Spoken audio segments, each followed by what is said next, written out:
Like the title of the video says, this is going to be how I'm returning to Berlin in the middle of a pandemic. As some of you may know or may not know, I am Oakland native, born and raised. That's Oakland, California, it's the Bay Area. But I'm a transplant to Berlin, Germany. I've been living in Germany for about 3 years now. I'm a married person. I have a whole life there. I have my apartment there, or WG as they call it. I have my friends, I have my family, I have my work, I have my art. I've been living here in the Bay Area for the past year just because I needed to come home. I'd been living in Europe for about 3 years now at that point, since 2017. I just needed to come home. So returned back here to the Bay Area last year, 2019, and I wasn't planning on staying very long. However, I didn't get a return ticket. Usually I get a return ticket. It's like, okay, cool, I'm gonna go back at this time, but I just came here because I needed a hug from my mom. Specifically, I really needed a hug from my mom. I was feeling really sad, I was feeling really lonely, and you know, it's the first time I had ever lived away from home for that long. I'd lived in New York, I'd lived in New Orleans, Philadelphia for maybe a year time, 8 months, but I'd always come back to the Bay. So this is the first time I had been away from the Bay for that long. So I came back to be with my mom, be with my family, and see my friends. I first started going to Europe in the year 2016. I believe that was the year that the EU countries being European countries, Spain, Germany, France, etc., opened up universities to US citizens who could speak the respective language of whatever country they were trying to get into. When they opened up the universities for US citizens, I was like, cool, I gotta go. I was there while I was studying the language. I fell in love with Berlin. It's so queer. There's so many trans people. I think the first year I went there, there was a trans march, and I had never seen so many trans people come together in one place. It was so beautiful. I was there and I didn't want to leave, but we, as US citizens, we only have a 3-month visa. It's called the Schengen visa. Schengen visa is given to any US citizen who travels to the EU for 3 months. So it's an automatic visa that you get. However, you will have to return after those 3 months. There are many different visas you can get. You can get one for being a student, you can get one for work, you can get one for art. There are visas all over the place. If you're trying to travel the world and you want to stay for a longer extended period of time, you might want to check into visas for whatever place you want to be. I met my husband. Yes, I am a married person. I'm married to a wonderful person. Their name is Frederick, and they have been nothing but an angel to me ever since I met them. The love between us has continued to grow, and we've really created family between us in a way that I just never thought would be possible. And I'm eternally grateful. And as of now, I'm trying to get back to Fred. I'm trying to get back to Fred, to all my friends, to my life. Getting married to Fred gave me was the privilege to be able to stay in Europe on a long-term basis and very fast. Me being married to Fred automatically gave me like the first class ticket, it felt like, to be able to stay in the country and really integrate myself into the culture, into the customs, and really get the language. So you might be thinking, oh, you're married, you can have all of those things that you mentioned earlier. Not so. You have to have a visa. You have to have a resident visa in Germany. You have to be registered in your house. You have to have a bank account. You have to have a doctor. You have to have health insurance. There are many things that you have to do in order to sustain yourself there. And once you're there and you're finally working, you have to start paying taxes. So it actually took me about 9 months before I could get my work visa to actually get a normal job.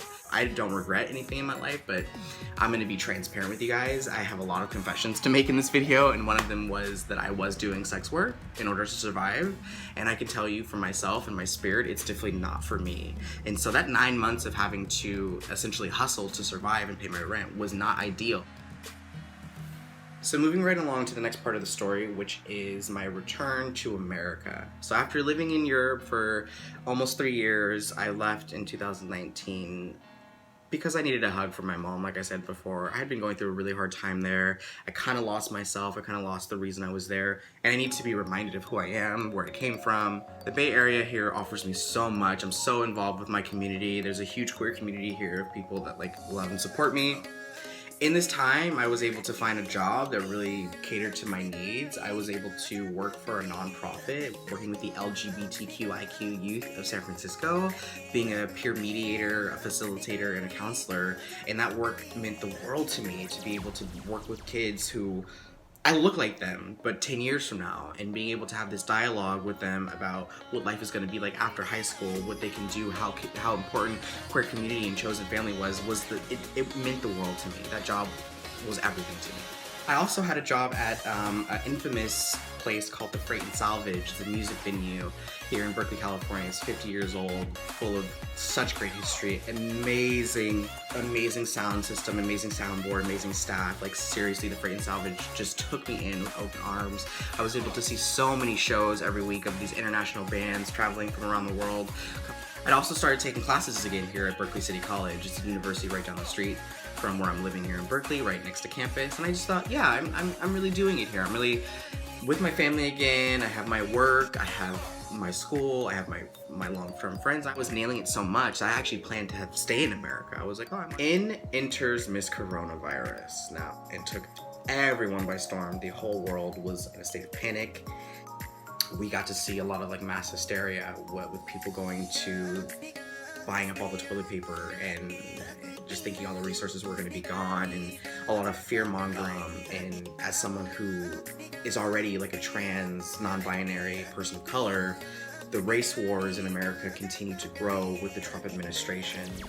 The Trump supporters are more adamant and fervent than ever in showing their support for Trump and what they think America should be. I moved out of here strategically because my heart was breaking being here, seeing change so drastically based on capitalism and money. It just broke me. So here's the biggest confession I'm making on my channel to date. This year I broke my wrist. Here is where the doctor put a new metal plate in my wrist now. I climbed a tree, I climbed a redwood tree in March, and I fell out about 25 feet and I broke my wrist completely.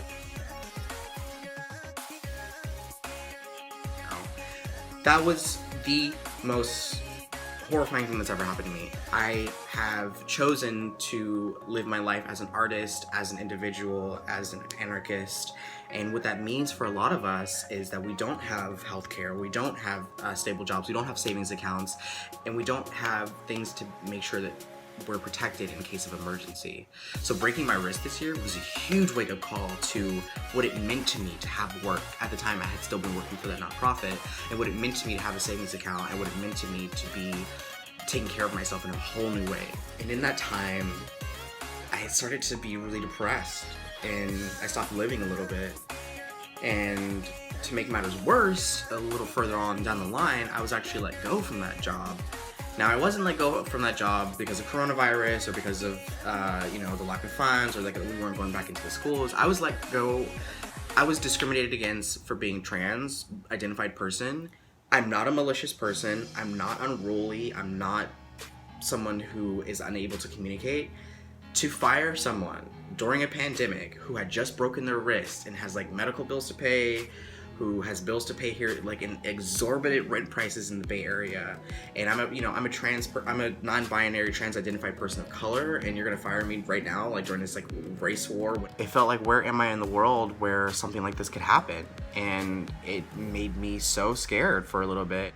Blessed be to my mother, who automatically said, just get over it, it's okay. And my mom actually said, like, maybe it's time for you to go back to Europe. So ever since then, I had been planning, to go back to Europe. After all of those tragedies, it just felt like it was time to get my life back to where it was. So here I am now. I'm in the States. That's the story. I needed to come back to the States as well to renew my passport. The process of getting my visa renewed during the pandemic took about a month longer than it normally would, maybe 2 months longer than it normally would. So I was like waiting here in my cast, healing my body for my passport to come, and knowing that my visa was going to run out, but knowing I couldn't purchase a ticket to get back to Europe until I had my new passport. So the timing for me this year has been so crazy, right? Like, it's been so crazy. Like, I couldn't do anything for months. Like most of us during the pandemic. I'm speaking from an incredibly privileged place. I want to just say that right now. Like, I'm so privileged to be able to say that, like, I can go back to Europe whenever I want because I'm a married person. These are the truths behind that. There are many stipulations, there are many rings and loops you have to jump through. Some of them are on fire to get to what you want. But if you believe in your dreams and your goals, then you can get there. I digress. What did I do in order to get where I am now? Because I will let you all know I did buy my ticket, I do have my passport, and I am going to attempt to go back into Germany. So wish me luck! I'm fine. It'll be fine. And the reason it'll be fine is because I've made the proper measures to get there as best as I possibly can, right? So what are the things that I have working for me? I paid taxes in Europe for over 2 years. I still registered in my apartment. I'm married to my beautiful partner. I have rights. I can go there. Even though my visa had expired, literally probably like a week ago from today that I'm making this video, I called the German consulate here in San Francisco and they have issued me a travel pass. I had to collect all the relevant documents. I had to give them my passport, Freddie's passport, my registration in Germany, Freddie's information, our marriage certificate, like everything. I had to give them everything. And they actually issued me a travel visa. So, that is why I'm making this video, essentially to explain my story, explain what it takes to get there, and to update y'all on what's been happening in my life. So all that's really great, right? I'm able to go back to the country, I'm able to do everything that I want to do, right? Well, the only problem is when I get back there, I'll have to not start over from zero, but I'll have to get another visa, which means I won't probably be able to legally work there for the next, time. Reaching out to you all, to the people of the world, to the people of the internet, to support me. I'm putting this out there meant to see if I could get the support from the world and from my community and from people around the world who feel like they don't know where they can help. You can help me specifically right now. I'm trying to raise enough money to be able to sustain my life there for the first 6 months. For the sake of this video, all of the relevant links will be posted down below. My information for my CashApp, my PayPal, my Venmo. If you can contribute anything, that would be greatly appreciated. Well, everyone, I hope you got a lot out of this video. It's the first time I'm doing something like this. I really wanted to share my story with you. I wanted to share the story in case someone was going through something similar, if you had any questions. And if you're someone who looks like me, someone who has similar dreams and similar goals for their life, it's totally possible. You can totally do it. The world is your oyster, and even during a pandemic, you're able to live your dreams out. And I want to be an example for everyone out there that you can still live your dreams out. And hit me up, ask me questions. Let me know if you want to know how I got to where I am, and if you want to see more things, just let me know in the comments down below. As usual, in your presence, I am blessed to bring to you what I know best: peace of mind, uncompromised love only. Thanks for watching. Ciao.